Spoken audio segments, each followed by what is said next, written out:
మాజీ మంత్రి అనిల్ కుమార్ మరోసారి నెల్లూరు రాజకీయాలలో యాక్టివ్ అయ్యేందుకు సిద్ధమవుతున్నట్లు కనిపిస్తోంది. నెల్లూరు పట్టణ నియోజకవర్గం నుండి 2 సార్లు గెలిచిన అనిల్ కుమార్ ను 2024 ఎన్నికల్లో వైసీపీ అధినేత వైఎస్ జగన్ నర్సరావుపేట ఎంపీగా పంపారు. అప్పట్లో ఎంపీతో పాటు స్థానిక నేతలతో అనిల్ కుమార్ యాదవ్ కు పొసగకపోవడంతో ఆయనను పార్లమెంటుకు పంపాలి అన్న ఉద్దేశంతో నర్సరావుపేట నుంచి వైసీపీ అభ్యర్థిగా జగన్ నిలబెట్టారు. అయితే గత ఎన్నికల్లో కేవలం 3 పార్లమెంటు స్థానాలలోనే గెలవడం, అనిల్ కుమార్ యాదవ్ కూడా ఓటమి పాలు కావడంతో కొన్నాళ్ల నుంచి ఆయన మౌనంగా ఉంటున్నారు.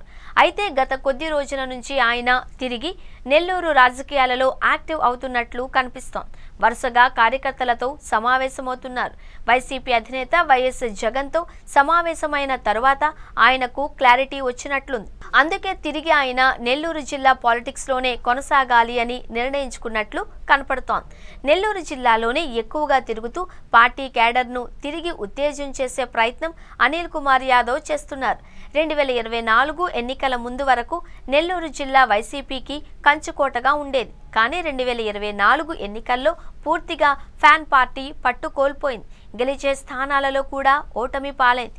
ఈ నేపథ్యంలో అనిల్ కుమార్ యాదవ్ను తిరిగి నెల్లూరు జిల్లాకు పంపాలి అని వైసీపీ అధినేత వైఎస్ జగన్ నిర్ణయించినట్లు తెలిసింది.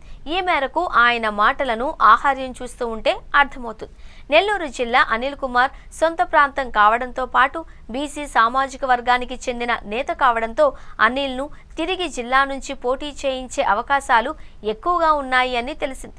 ఈ మేరకు జగన్ స్పష్టమైన హామీ ఇవ్వడంతో నెల్లూరు జిల్లాలో తిరిగి పట్టు నిలుపుకునేందుకు అనిల్ కుమార్ యాదవ్ ప్రయత్నిస్తున్నారు. వైసీపీ ప్రతిపక్షంలో ఉండగా, అధికారంలో ఉండగా ఫైర్ బ్రాండ్గా ముద్రపడిన అనిల్ సేవలను తిరిగి నెల్లూరు జిల్లాలోనే వినియోగించుకోవాలి అని డిసైడ్ అన్నట్లు సమాచారం.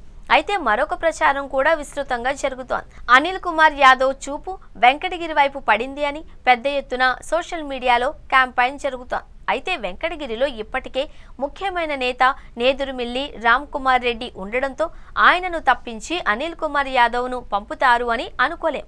ఆయనకు తిరిగి నెల్లూరు టౌన్ నుంచి పోటీ చేయించే అవకాశాలు ఎక్కువగా ఉన్నట్లు కనపడుతోంది.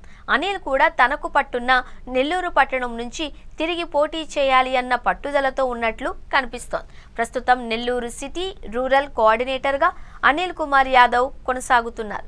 మొత్తం మీద వైసీపీ ఫైర్ బ్రాండ్ మళ్లీ యాక్టివ్ అవుతున్నట్లు కనిపిస్తోంది.